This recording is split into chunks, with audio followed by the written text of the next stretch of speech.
Mari kita bersatu dalam doa. Bapa yang baik yang bertahta dalam kerajaan surga, terima kasih Tuhan karena Engkau telah memberikan kami anugerah-Mu Tuhan di pagi hari ini. Tuhan, berkatilah kami awali pagi hari ini bagaimana firman-Mu menyapa kami dan memberikan kami pokok kehidupan dari iman oleh-Mu Tuhan. Ini Tuhan doa kami dalam nama Allah Bapa, Anak, Putra, Yesus Kristus dan Roh Kudus. Kami berdoa dan mengucap syukur kepada-Mu. Amin. Shalom Bapak, Ibu, dan saudara-saudari yang terkasih, selamat pagi. Firman Tuhan yang menyapa kita pada pagi hari ini diambil dari Yohanes 3 ayat 16. Beginilah firman Tuhan.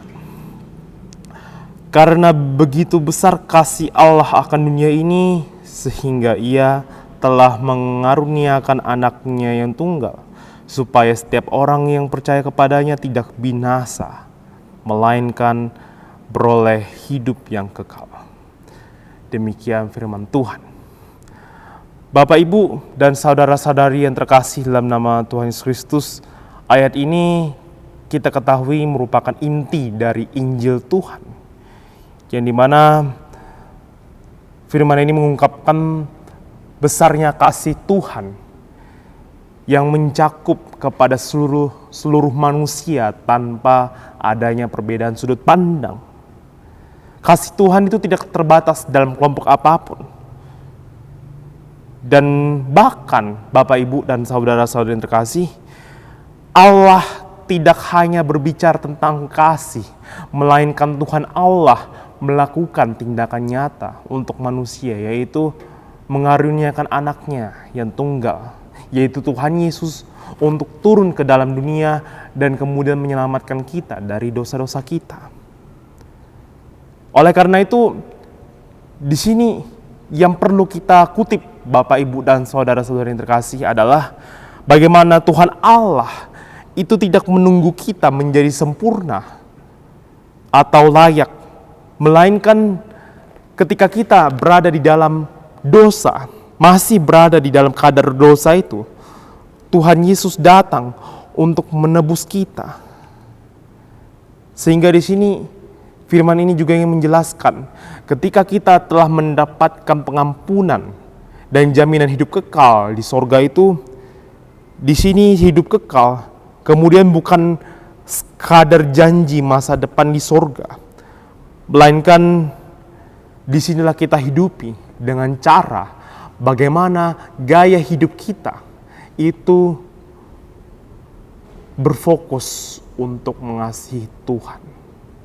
Dan demikian, ketika kita juga mengasihi Tuhan, maka kita juga perlu belajar bagaimana kita mengasihi sesama kita untuk mewujudkan hidup kekal itu. Yaitu dengan cara kita mengasihi, menyemangati saudara-saudara kita yang sedang bersedih.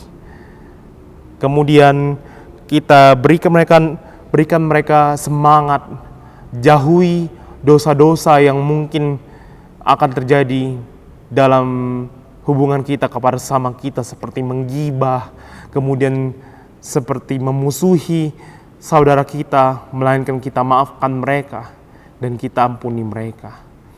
Dan dari situlah kita memahami bagaimana kita menghidupi gaya hidup yang berfokus mengasihi Allah dan menghayati bagaimana anugerah Allah telah mengampuni kita melalui penebusan Yesus Kristus di kayu salib. Kiranya Bapak, Ibu, dan saudara-saudari yang terkasih, pagi hari ini kita awali kehidupan kita awali aktivitas kita dengan memahami bagaimana indahnya karya keselamatan Allah dan bagaimana perlunya kita hidupi dan kita jaga keselamatan itu dengan cara perbaikan hubungan kita kepada Tuhan dan juga kepada sesama kita. Amin. Mari kita bersatu di dalam doa. Bapa kami di surga, terima kasih karena Engkau telah memberikan kami hikmat-Mu Tuhan dari firman-Mu, agar kami dapat menghayati bagaimana indahnya Tuhan, kasih karunia-Mu, karya keselamatan-Mu, dan bagaimana Tuhan jaminan keselamatan Engkau berikan dari dosa-dosa kami. Dan Tuhan ajarilah kami bagaimana kami dapat hidup kudus demi kemuliaan nama-Mu Tuhan, dan juga bagaimana kami dapat hidup untuk saling mengasihi sama kami Tuhan. Tuhan, ampuni Tuhan dosa-dosa kami, berkati kami Tuhan, berikanlah kami kesehatan, berikanlah kami hikmat, agar kami selalu berada di dalam naungan-Mu Tuhan, di dalam setiap aktivitas yang kami akan lakukan dari pagi ini Tuhan. Ini Tuhan doa kami dalam nama Allah Bapa, Anak-Mu Tuhan Yesus Kristus dan Roh Kudus, kami berdoa dan ucap syukur kepada-Mu. Amin. Shalom dan selamat pagi.